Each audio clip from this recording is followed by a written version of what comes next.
Hey everybody, this is Rick with Rick's Model Railroads. As you can see behind me, I'm building an HO scale switching layout. This is my very first video, so please don't be too judgmental. So bear with me as hopefully I get a little bit better at this as time goes on. But I wanted to start this channel to kind of take you along through what it takes to build a realistic operational, somewhat prototypical, I guess you could call it proto freelance layout. I challenge you to think about building a layout as I go through my layout build, and I will show you that really it is something you can achieve with very little skills. You don't have to be some incredible artist or anything like that. I am definitely not.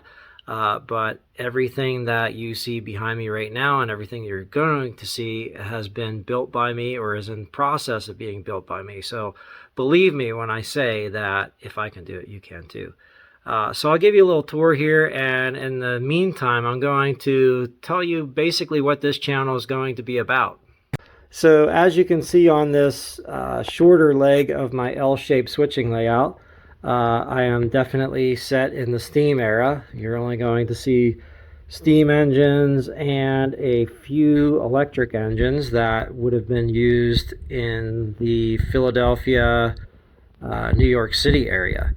The layout is going to be set in Philadelphia in the 1940s, early to mid 1940s, because I wanted to basically portray a time period where America has just kind of entered the war.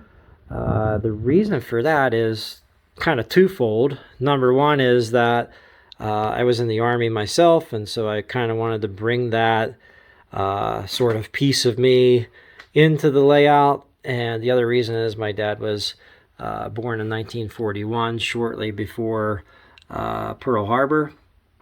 And so I kind of wanted to portray that time period. My dad is the one that got me into the Pennsylvania Railroad. He and my grandfather and my great-grandfather all worked for the Pennsy at one point or another. And so I wanted to set my layout in Philadelphia, even though I'm from the other side of the state in Pittsburgh.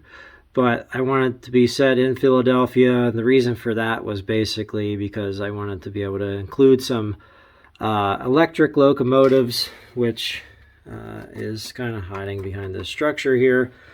This is going to be the engine that brings some of my freight trains out of staging on the elevated track. Yes, at some point in time I'll build the overhead wires, but that's not, I'm not anywhere close to that, to be honest. But in my channel, I just wanted to give you a quick overview.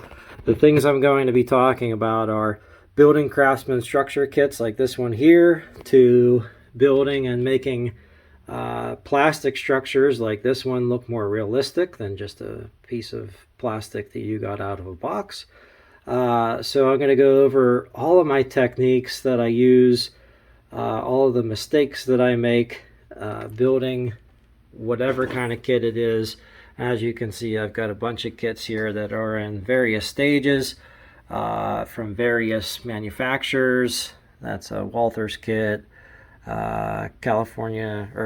Carolina Craftsman kits, DPM. This one over here was a Foscale kit. That's one of my favorites. So it's kind of loosely based in Philadelphia. Some of these older clapboard siding structures I really like, so I'm going to have to figure out a way to incorporate them. And then this kit here is from City Classics, and it's kind of two of his kits kit bashed together. And I'm obviously not finished with that one either, but I'm going to take you through everything from laying track, whether it's flex track that you want to use, or all this stuff right here in this particular yard is all hand laid track. The switches are hand laid. I've got a bunch of crossovers over in this area that are hand laid. Sorry, I got stuff everywhere today. But these are all hand laid, so I'll go through the process of doing that. I used to think that I couldn't hand lay track either, but I'll show you my techniques for that, show you some mistakes that you might make along the way. I'll also go through some of my techniques on weathering freight cars, building freight cars, changing locomotives from old DC to DCC. I'll also talk to you about installing a DCC system. I use NCE, but I'm also been messing around with DCC++ EX, which uses Arduinos, which I didn't know what an Arduino was until about 2 months ago. So if you're saying, hey, I'd really love to have DCC, but I don't want the cost of the command station, well, I'm going to show you how to build a command station with Arduinos for probably about 60 bucks.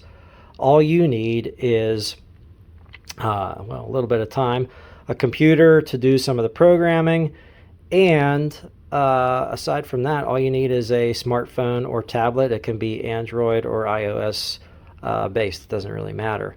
But I'll talk to you about how I updated some of my DCC sound systems, all the way to installing DCC fresh into a brass locomotive, how to remotor them.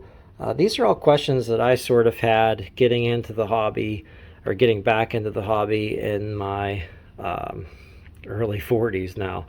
So I wanted to show you that really you don't need this gigantic basement empire to build a realistic switching layout that would be fun to operate and prototypical. So this is about all the space I have, and I wanted to start this series really for those of you who are like me and say, well, I've built like my 4th layout now and I'm going to rip it down again because it isn't exactly what I want it to be, because I'm so used to seeing these giant empires in my friends' basements or somebody's basement that I've been to before. So anyway, follow along. I never thought I would say this in my life, but click that button to like and subscribe, and hopefully you'll get some updates. I'm going to try to post a new video every single week. Every week will be something different, from building structures to weathering kits, weathering box cars, freight cars, steam locomotives, DCC type stuff, anything electronic, hand laying track, laying flex track, and things like that. So please stick with us, and I hope to see you next time.